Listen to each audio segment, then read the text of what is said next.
สาธุการพระบิดาพระเจ้าข้าพระหลายข้าพระหลายสรรเสริญพระองค์โอกาสที่ข้าพระหลายมีชีวิตมีลมหายใจอยู่และมีโอกาสนมัสการพระองค์ขอสอนพวกข้าพระหลายผ่านบทเรียนของชาวอิสราเอลกับเมืองไทยและเพื่อข้าพระหลายจะได้ทำในสิ่งที่ถูกต้องและสิ่งที่ดีและสิ่งที่ถวายเกียรติต่อพระองค์เพื่อชีวิตของข้าพระหลายจะมีความสุขมีความสำเร็จและปราศจาก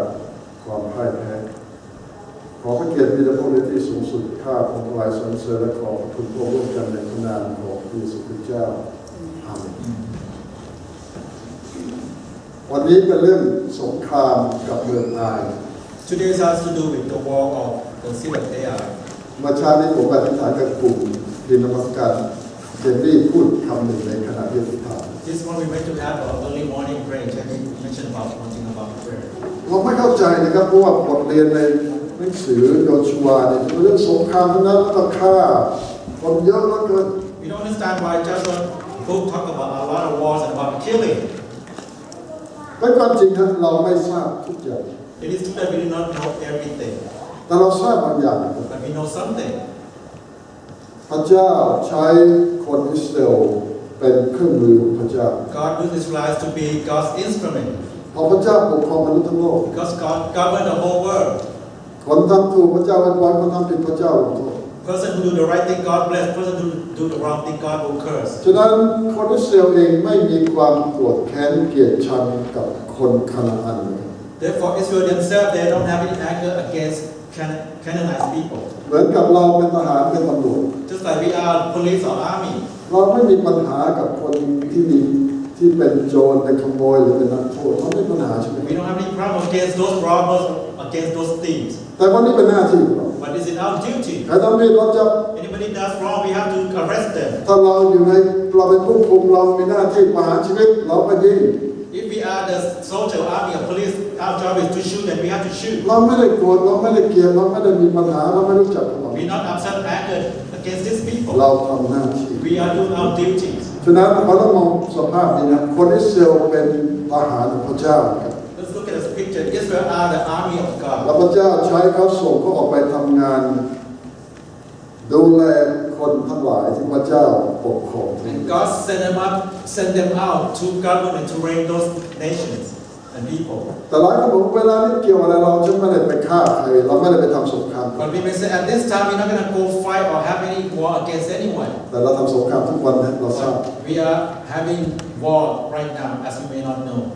ปัญหาชีวิตปัญหาในที่ทำงานปัญหาในครอบครัวปัญหาสารพัดนั่นคือสงคราม Problem with our lives, our work, and our family. This is the war that we're having right now. วันนี้เป็นบทเรียนที่เราจะเรียนเช่นเดียวกันนะครับในการเรียนจากสิ่งที่เขาชนะหรือแพ้ในสงคราม The lesson that we can learn whether they have won or they have lost. ถ้าสงครามชีวิตเรานะครับเราจะชนะจะแพ้เรามีวิธีเดียวกับคนอิสราเอลไม่ต่างกัน And our war, whether we win or lose, we have a similar similar lesson from the Israelite people. เรายังเถียงกันอยู่ตลอดมานะครับว่าทำไมอเมริกาแพ้ในสงครามเวียดนาม We have debate about why America lost the war to Vietnam War. เราทราบนะครับในตลาดเวลา200กว่าปีในประวัติศาสตร์ประเทศของเรานะครับเราไม่เคยแพ้สงครามใหม่มาก่อน Do you know for the past 200 years this country has not lost any war. ตั้งแต่สงครามอากาศในกาลานะครับคนอเมริกันไม่กี่คนจะลบชนะกองทัพอังกฤษที่ยิ่งใหญ่ที่สุดในโลก From the beginning we have won the big war against England and with very few people. แล้วก็สงครามนะครับไม่ว่าสงครามกับสเปนสงครามกับเม็กซิโกแล้วก็ไปสงครามโลกครั้งที่1ครั้งที่2สงครามทุกสงครามเราไม่เคยแพ้ And any war with Spain, Mexico, World War I or II, we have not lost. สงครามเกาหลีเราเป็นชนะ Korean War we won, แต่เวียดนามเรา but Vietnam we lost. ทำไม Why? นักประวัติศาสตร์ที่กันเยอะแยะนะครับว่าทำไมรัฐบาลไม่ดีประธานาธิบดีโกงสารพัดแต่ผมคิดนั่นไม่ใช่ปัญหา From the past there are many reasons why we didn't criticize, but that's not the big reason. สำหรับผมเชื่อนะปัญหาใหญ่ที่สุดที่เราแพ้สงครามเวียดนามคือทหารเรา The reason why I think we lost is because of our soldiers. ไม่ใช่ทหารเราไม่เก่งนะครับผมไม่ได้พูด Not because we don't have best men fighting. ไม่ใช่ทหารเราไม่มีอาวุธนะครับ Not อาวุธ because เรา our มีที่ soldiers สุด don't ในโลก have any weapons. We have the best technology, เรา best มี weapons. อาวุธเรามีเงินเรามีกำลังเรามีทุกอย่างยิ่งกว่าทหารเวียดนามเหลือเป็น10เป็นร้อยเป็น We have all type of technologies, weapons that can outsmart them, but we don't win. สาเหตุสำคัญที่สุดทหารเราไปลบโดยไม่มีกำลังใจที่จะลบ The main reason that our soldiers go there, they don't have morale to fight. เขาไม่รู้ว่าลบไปทำไม They don't know what's the reason of that, why they are there for, ไปที่นั่นเพื่ออะไร why they went there, for what. รัฐบาลเราจะบอกไปลบเพื่อคนเวียดนามคนเวียดนามไม่ได้ต้องการเรา The government said, yeah, you go there to fight for the Vietnamese people, but the Vietnamese people, they don't want us to be there. บอกไปลบเพื่อช่วยคนเหล่านั้นดีขึ้นเราไม่ได้ทำให้เขาดีขึ้น To fight, so to make the people better, but they are not any better. แต่ทหารเราส่วนมากไม่มีกำลังใจเป็นลบเพราะว่าเราไม่รู้ไปลบทำไม Therefore, our soldiers don't have morale to go fight. What's the reason of them being there? แล้วนี่นะคือทหารเราแพ้นั่นเองยังไม่ทันได้ลบ And that was the reason why this soldier already lost before they arrived. ฉะนั้นนี่เป็นบทเรียนที่สำคัญนะครับในชีวิตของเรานะครับเราต้องรู้เป้าหมายในการดำเนินชีวิตเราอยู่กัน And this is a lesson important for us. We need to have goal and purpose for our life. เราตื่นแต่เช้ามืดไปทำงานขับรถ2 ชั่วโมง 3 ชั่วโมงถูกนายด่าทุกวันถูกเพื่อนอิจฉาตลอดเวลา We get up early in the morning and we fight the traffic and we get criticized from our boss and our co-workers for what? ถ้าเราไม่มีเป้าหมายที่ชัดเจนเราบอกเสียเวลานะครับ If you don't have a clear purpose, you are wasting your time. เพื่อจะหาเงินเท่านั้นหรือ Just to earn wages only? ไอ้เงินที่เราหามาได้ถ้าไม่พอใช้ไม่พอกินมีแต่หนี้ For the money that you have, it's not enough to spend. เราต้องมีเป้าหมายที่ดีกว่านั้ You น must have better purpose than that. ฉะนั้นเราต้องรู้นะพระเจ้าให้เราเกิดมามีชีวิตอยู่เพื่อ Therefore, you must know why you are here for. ผมพูดเสมอนะครับเราอยู่ในโลกนี้เพื่อเตรียมเราสำหรับอนาคต I always mention that we are here to prepare for our future. เราอยู่ในโลกนี้40 50 60 70 80 ปีแล้วเราจะไปอยู่ที่ไหน We are here 40 up to 80 years old, and then what's next? ชีวิตนิรันดร์ For everlasting life. ทุกอย่างจะกำหนดเวลานี้เราใช้ชีวิตอย่างไรในโลกนี้ Everything is a destiny. It will start from now on. วันนี้นะครับขอเรากลับมาเรียนบทเรียนของอิสราเอลในเมืองอายนะครับ Today we're going to listen about the seed of Ai. เราทราบนะครับอิสราเอลลบชนะเมืองเจริโคไปหยกๆใช่ไหม2-3 สัปดาห์ Israelites just won the city of Jericho recently. ในบทที่5บทที่6บทที่7นะครับสงครามเมืองเจริโคจบลงเป็นชัยชนะที่ยิ่งใหญ่มาก Joshua chapter 5, 6, 7, Israel have a big fight against Jericho and have won a big war. ในบทที่7พูดสงครามกับเมืองอายนะครับ And chapter 7 talk about the war of Ai. บทที่8ก็พูดสงครามครั้งที่2นะไม่ใช่ครั้งแรก And also chapter 8 mention about the second against Ai. เรากลับไปบทที่7สักนิดหน่อยนะครับว่าทำไมเมื่อไปลบกับเมืองอายนะครับเมืองอายเล็กกว่าเจริโคอย่างน้อย20 เท่าหมายความว่าเจริโคใหญ่กว่าเมืองอาย20 เท่า Let's go back to chapter 7 that they have a war against Ai, and we probably not know about that. See, Ai is a lot smaller than Jericho city. เจริโคใหญ่กว่าเมืองอาย20 เท่ามีคนมากกว่าหลายสิบเท่าแต่เจริโคแพ้กองทัพอิสราเอล Jericho was much bigger with more people. However, Israelites lost to Ai city. แต่เมืองอายเล็กกว่าเจริโค20 เท่านะมีคนน้อยกว่าเยอะแต่ในบทที่7กองทัพอิสราเอลแพ้ Ai less like 20 times less than Jericho. However, they lost to Ai. ทำไม Why? ปัญหาอยู่ที่ทหาร The reason being was the soldiers. ทหารไม่พร้อมที่จะไปรบ These soldiers they were not prepared to fight. และบทที่8จะบอกกับเรานะครับว่าเขาจะชนะเมืองนี้ได้อย่างไร Chapter 8 will tell us how they win this particular war. เราจำได้นะเปรียบบทที่7กับบทที่8เปรียบเทียบกันให้ความแตกต่างชัดเจน If you were to compare chapter 7, chapter 8, you'll see the contrast. คนแม่ทัพอิสราเอลบอกว่าอายมันเล็กเราไม่ต้องไปทั้งกองทัพ The leaders of Israel say, Ai is a very small city. We don't need to send a large army of แม่ soldiers. ทัพในกองบอกโยชูวาว่าขอ 2,000 คนพอแล้ว The leaders say only need approximately 2,000 armies of soldiers. เราจะเหยียบเมืองให้ราบไปหน้ากอง We will destroy AI. เราจะไปลบแค่ตื่นสายๆแล้วก็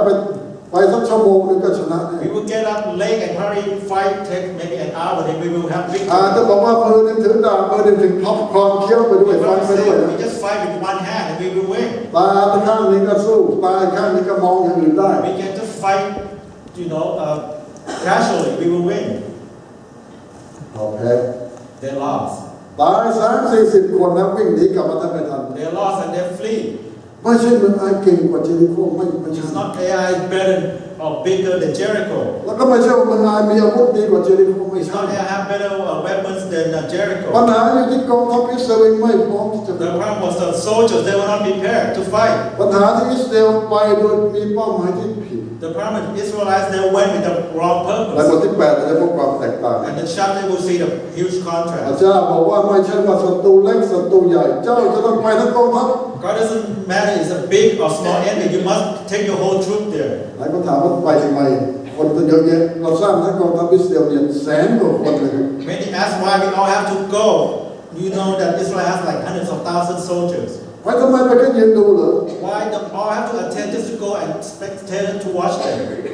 มันไม่สำคัญนะครับพระเจ้าสั่งให้ไปทั้งกองทัพเอาไปทั้งกอง It's ทัพ not important when God commands you to go the whole troop. You must และ listen. แม้ว่าไอ้คนเหล่านี้จะไม่ได้ลบเลยแต่ไปยืนเป็นพยานนะครับว่าพระเจ้าทำอะไรที่นี่ Even though some or many people may not have to go fight particularly, but they need to go there and witness them. ฉะนั้นเราเรียนบทเรียนที่สำคัญนะกำลังใจความพร้อมใจทั้งกองทัพเป็นสิ่งที่สำคัญเลย Therefore, the lesson is the morale and be ready. This is more important. จะไม่ใช่ว่าไม่สำคัญไม่ต้องไปไม่ต้องร่วมมือปล่อยมัน It's นี่ not ไม่ that ใช่วิ it's ธี not ของเขา important war. We all don't need to attend. ความร่วมมือความร่วมใจกำลังใจและความสามัคคีเป็นสิ่งที่พระเจ้าดูจากกองทัพอิสราเอล Cooperation, unity. This is how God look at this truth. และพ่ายความไม่แพ้นั้นเพราะว่าเขาไม่ได้พร้อมใจเขาไม่ได้ให้ความสำคัญกับงานนี้ And they lost due because they were not prepared. They don't have any unity.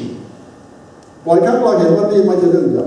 Oftentimes we look at this is not a big บ่อ deal. ยครั้งเราเห็นว่านี่เป็นเรื่องเล็ก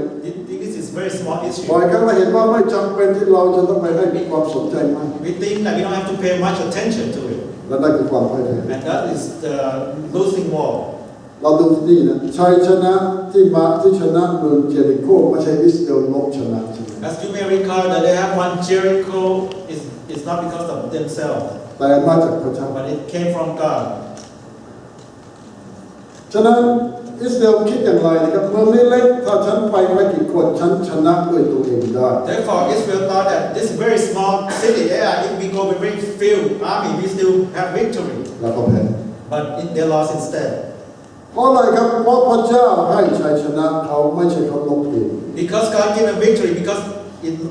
it's not their own mind. และนี่เป็นบทเรียนสำหรับเรานะครับปัญหาในชีวิตของเราไม่ว่าใหญ่ไม่ว่าเล็กเราต้องพึ่งพระเจ้า And this is our lesson. No matter how big or small, we must depend upon บอก God. ว่าเรื่องใหญ่ฉันพึ่งพระเจ้าเรื่องเล็กฉันพึ่งตัวเอง We cannot say big issue we depend upon God. Small matter we can depend on ourselves. เรื่องใหญ่ฉันขอให้พระเจ้าช่วยเรื่องเล็กฉันช่วยตัวเอง Big matters God may help, but small we can handle it ourselves. แล้วเราจะทำให้ชีวิตเราอยู่ Then you're going to have chaos in your life. อย่าไปบอกเกรงใจพระเจ้างานเยอะ Don't say we don't want to bother God. He has some big things to do. การเชื่อฟังพระเจ้าเชื่อทุกเรื่องทุกสถานการณ์ Obey God means you listen everything from Him. เราให้เกียรติพระเจ้าในทุกเรื่องนะครับทั้งเรื่องใหญ่แล้วก็เรื่องเล็ก We give God glory everything, no matter big or small. ทำไมครับเราบอกว่าเรื่องเล็กจะทำเองได้ใช่เพราะเราเก่งใช่ไหม Why we claim that we can handle small things? Are you brave enough? Are you good at it? พอเรื่องบางเรื่องนี่ฉันทำได้เอง You may claim small thing you can handle it. แล้วนี่เป็นบทเรียนที่อิสราเอลเรียนนะครับแม้แต่เรื่องเล็กที่สุดเขาก็ยังพึ่งตัวเองไม่ได้ And this is the lesson Israel have learned. Lesson that even small thing they cannot handle this. เขายังต้องพึ่งพระเจ้า They still need to depend upon God. พระเจ้าบอกอย่างไรนะครับไปทั้งกองทัพ God told them, go attend as a whole troop. แต่พอทั้งกองทัพจะทำหน้าที่ต่างกัน And the whole army will have different parts. แล้วเราจะเห็นต่อมาพระเจ้าจะบอกโยชูวานะครับว่ากี่หมื่นคนไปอยู่ที่ข้างหน้ากี่พันคนอยู่ที่กองข้างหลังอีกกี่หมื่นคนอยู่ในกอง And God will instruct them that some of them to be front, some at the back, and some just stand by. อันนี้คือวิธีพระเจ้านะครับพระเจ้าสั่งอะไรก็ทำเท่านั้นเอง And this is how God's method. Whatever God commands, must obey. เราอาจจะไม่เข้าใจ You may not understand, แต่เราทำเพราะเราเชื่อฟัง But we do it because we must listen to God. และที่เราจะพบนะครับไปในเวลากลางคืน And you may discover that when during the night time, ส่วนหนึ่งแอบอยู่ทั้งคืน some ambush hiding at night,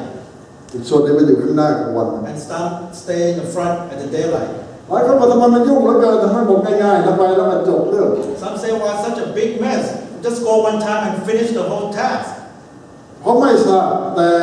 พระเจ้าสั่งอย่างนั้นกับทำอย่างนั้น They don't know, but when God gives instruction, they must follow. เพราะวิธีพระเจ้าดีที่สุด Because God's way is เพราะ always บ่อย best. ครั้งแล้วพระเจ้ามีจุดประสงค์มากกว่าที่เราเข้าใจ Oftentimes, God has a bigger purpose than we can see. นี่คือความเชื่อ That is faith. ความเชื่อคือความแน่ใจในสิ่งที่เราหวังไว้แม้เราไม่เห็นจริง Faith is a thing that you believe in or you don't see it. หลายคนบอกอ๋องมงาย Many say this is easy. งมงายงมงายหมายความว่าเราเชื่อเราไม่มีเหตุผลเราไม่เข้าใจ This is like ignorant or like innocent. You believe in things that you don't understand. ขอบคุณพระเจ้านั่นคือความเชื่อเรา Thank God this is our faith. ภูมิใจนะครับว่าใครบอกเรางมงายในพระเจ้า You ought to be proud that you believe in God. วันนี้เป็นสิ่งที่ดีที่สุด Because it's the best thing. แต่เมื่อเราสงสัยพระเจ้านั้นปัญหาในชีวิตเราจะมากมาย But whenever you have doubt and said in God, you will have more problems. ทหารส่วนหนึ่งจะไปในกลางวันทหารส่วนหนึ่งจะอยู่ในเวลากลางคืน Some soldiers will go at night, some will go in the morning. เราทราบไหมคนกองทัพในสมัยโบราณเขาไม่รบกลางคืนนะแม้สมัยนี้ก็ยังไม่มีใครจะรบกลางคืน Back then, even not people, they don't fight during the night time. ในสมัยโบราณจนถึงแม้สมัยนี้ในหลายประเทศนะเขาบอกว่าพระเขานั้นไม่ทำงานกลางคืนนะครับพักผ่อนกลางคืน They claim that they don't work during the night because they need พระ rest. ของเขา They God. พระเขาไม่ทำงานโอเวอร์ไทม์นะครับ They God don't work overtime. กลางคืนแล้วไม่มีกำลังพระหมดแรงนะ When it's dust time, they don't work. They don't have energy. ฉะนั้นนี่ปัญหาแล้วพระยังเหนื่อยนะครับฉะนั้นไอ้คนที่พึ่งพระวันนี้ก็เดือดร้อนนะครับ Therefore, they God don't want to work overtime. Therefore, they cannot fight at night. เราเคยดูหนังคาวบอยไหมครับหนังคาวบอยในอเมริกาโบราณเนี่ย Have you watched any cowboy movie in this country? เราเห็นไหมครับมันยิงกันใหญ่กลางวันเนี่ยโอ้โหอินเดียนบุกใหญ่วันกลางคืนแล้วเงียบ Do you see them in the daytime they keep fighting, keep shooting, but in the nighttime it's so quiet. บอกว่าพักผ่อนได้อินเดียไม่บุกกลางคืน They say you can take a break at night. Indian people will not attack. ผมก็คิดว่าเหมือนกันนะครับพระอินเดียสมัยโบราณไม่ทำงานกลางคืนเหมือนกัน I also believe that day and night, God, they don't work overtime. แต่พระเจ้าของอิสราเอลนะครับทำงานในกลางวันกลางคืนทุกเวลา24ชั่วโมงมันมีโอเวอร์ไทม์ทุกเวลาพร้อมเสมอ God of Israel work 24/7. Doesn't matter day or night. บนภูเขาในที่ราบบนทะเลที่ไหนพระเจ้ามีฤทธิ์ทั้งนั้น On top of the mountain, down the valley, even deep sea, God works all the time. หลายปีที่แล้วคนลาวคนบอกผมนะเข้ามาอเมริกาเนี่ยพระเขาที่กราบไหว้ที่เมืองลาวเนี่ยมันไม่ตามมาด้วย Several years ago, there was a law from the country told me that their gods don't follow them here. เพราะมีทั้งทะเลมีทั้งภูเขาเยอะนะพระเมืองลาวไม่อยากจะมา They claim that there's so many mountain, valley, and ocean, they don't want to come over. ฉะนั้นก็ต้องหาพระใหม่นะเพราะว่าพระเก่าตามมาได้ผมคิดว่ามันไม่ผ่านอิมิเกชันมากกว่า Therefore, they have to look for new gods. I'm afraid that their gods don't get visa to come here. อิมิเกชันไล่ออกไป Immigration don't allow them to enter this country. ฉะนั้นเขาเดือดร้อนนะครับต้องหาพระใหม่ในอเมริกานะครับพระซึ่งอยู่ที่นี่แล้วเข้ามาได้นะมีวีซ่าเข้ามา Therefore, they have no gods following here, so they have to look for new gods here in this country. ดูมันเรื่องตลกเลยคงเป็นเรื่องจริงนะเพราะว่าประเทศไหนก็มีพระประจำประเทศ It seems funny, but any country you go, they have their own gods in their nation. แต่พระเจ้าของเรานะครับปกครองเหนือฟ้าจักรวาลทุกประเทศทุกที่ใช่ไหมครับมีฤทธิ์ Our God reigns all over. Our God is sovereign God. ฉะนั้นไม่ใช่ว่า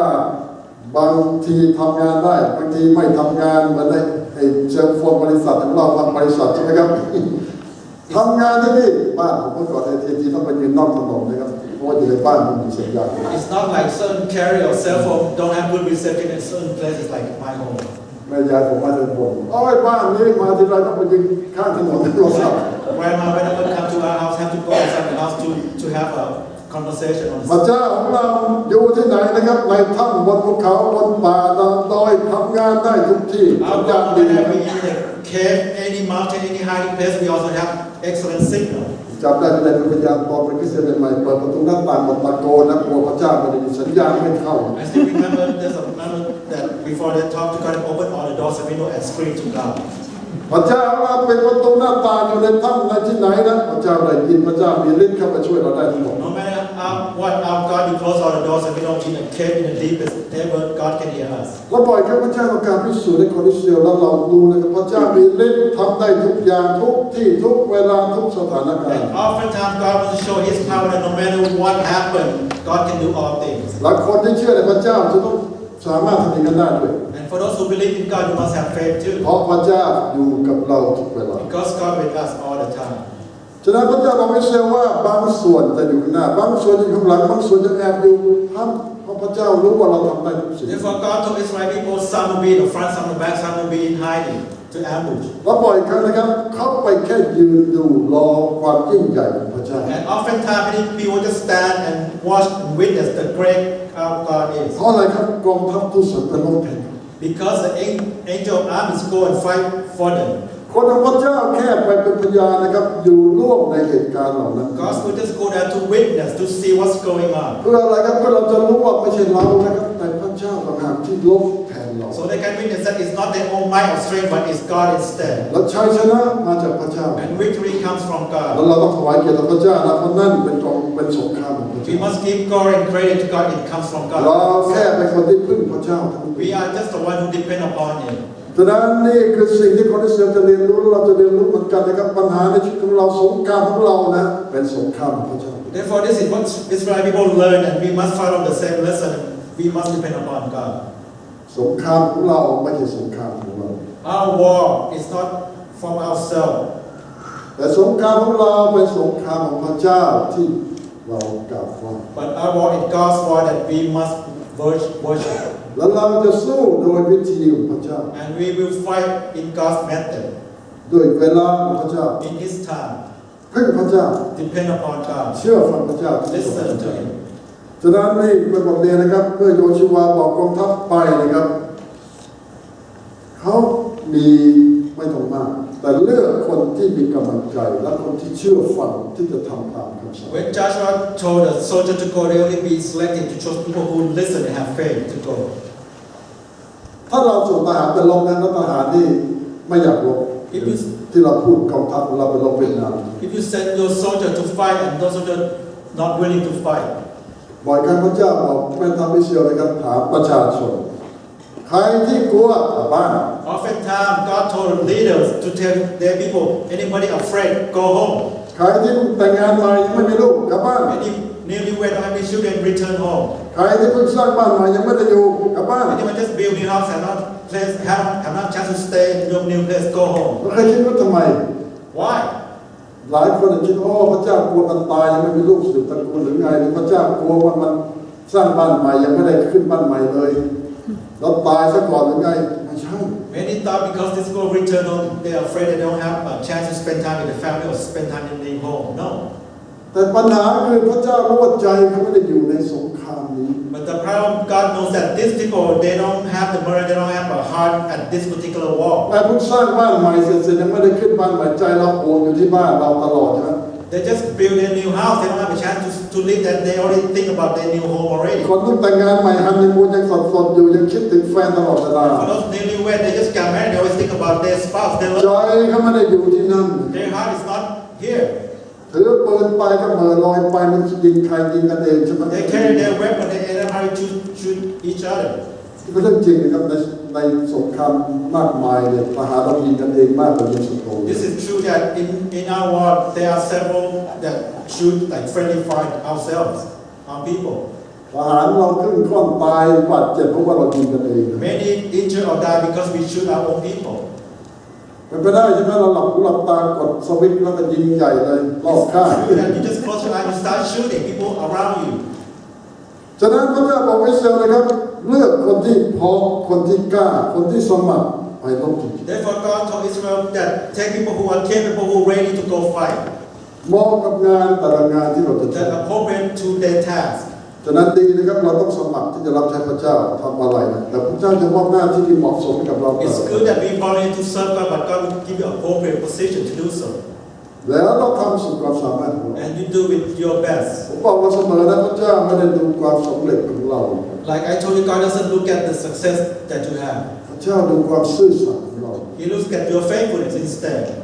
เพราะชัยชนะมาจากพระเจ้าไม่ได้มาจากเรา Because the victory comes from God, not from you. ฉะนั้นซื่อสัตย์ต่อพระเจ้าเชื่อฟังพระเจ้าทำในสิ่งพระเจ้าเราทำสุดความสามารถ Therefore, be faithful in God, obey and do with your best แล้ว might. วันหนึ่งพระเจ้าจะบอกว่าเจ้าเป็นคนงานที่ซื่อสัตย์ And one day God will say, you're a faithful servant. พระเจ้าจะไปถามนะเธอพบความสำเร็จเท่าไหร่กี่คนเงินเท่าไหร่โอ้ยไร้สาระ God will not ask you how many things you have accomplished, how many productive you have done. He will not ask you such things like เจ้า that. ถามแต่ว่าเราเชื่อฟังพระเจ้าซื่อสัตย์ที่สุด He will ask you, have you been listening to me, obeying me, have you been faithful to me? ผมเชื่อว่านี่เป็นงานที่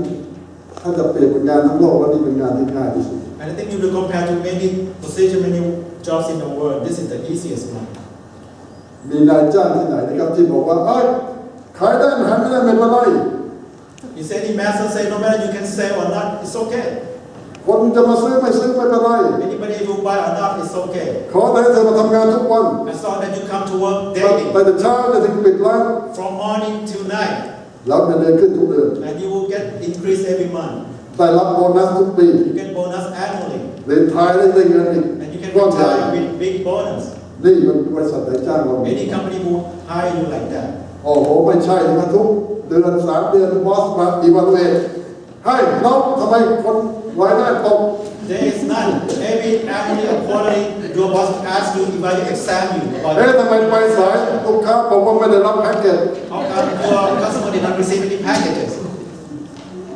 ผมเชื่อเนี่ยเราทุกคนโดนนายจ้างเราประเมินผลทุก3 เดือน6 เดือนเป็นปีมันมีแต่ตัดเงินเดือน I'm sure your boss run evaluation every 3 or 6 months, and every okay.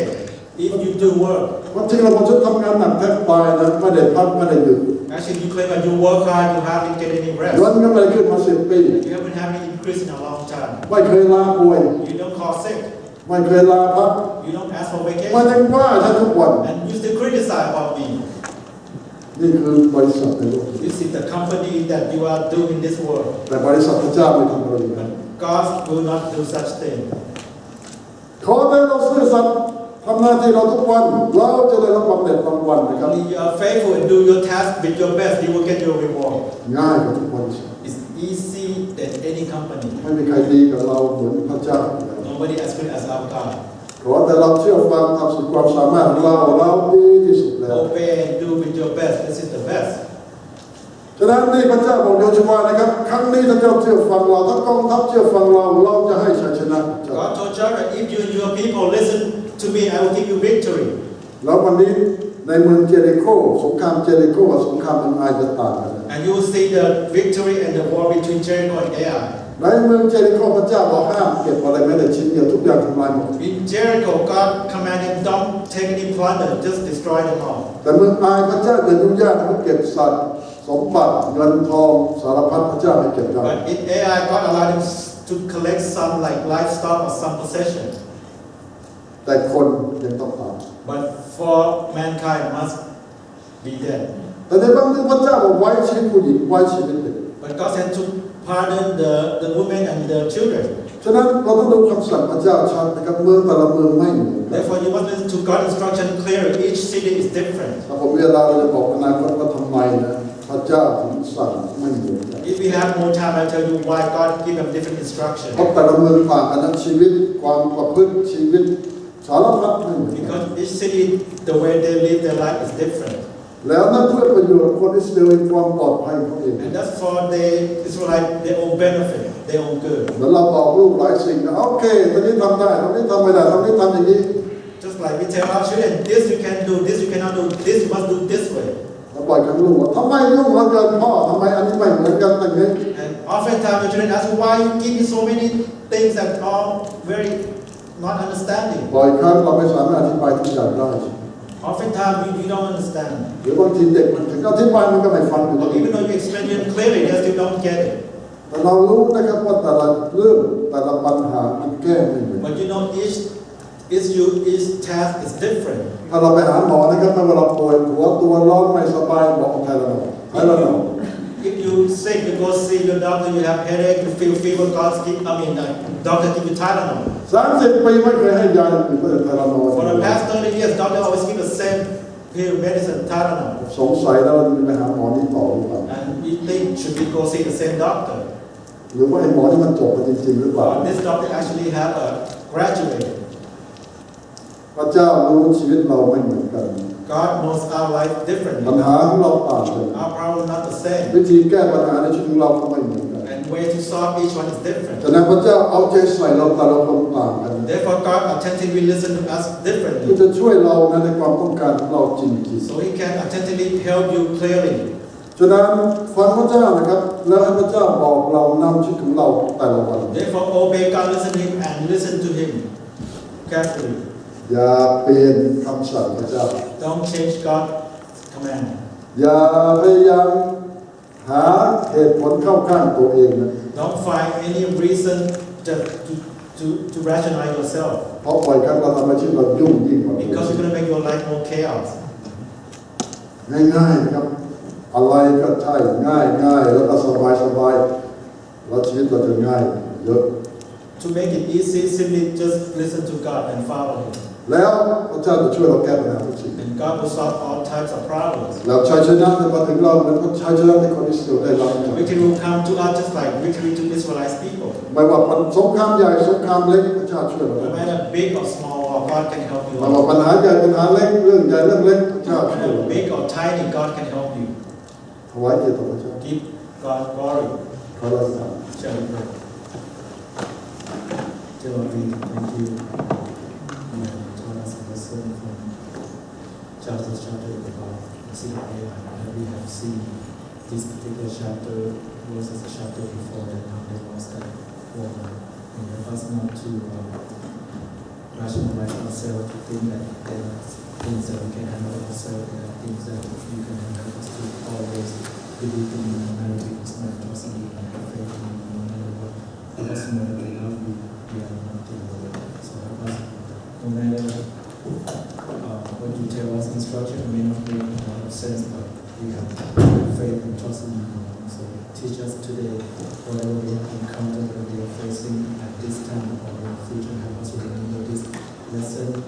from Joshua chapter 8, knowing that no matter we think we can help us not to be so proud, we are capable of everything that we have comes from you. Knowing that we foresee everything, we are solved of God, we know what's going on, we know what's up ahead. We don't see anything only today. So we can trust in you once again. We thank you in Christ's name. เมนขอพระเจ้าอวยพรพี่น้อง And God bless you.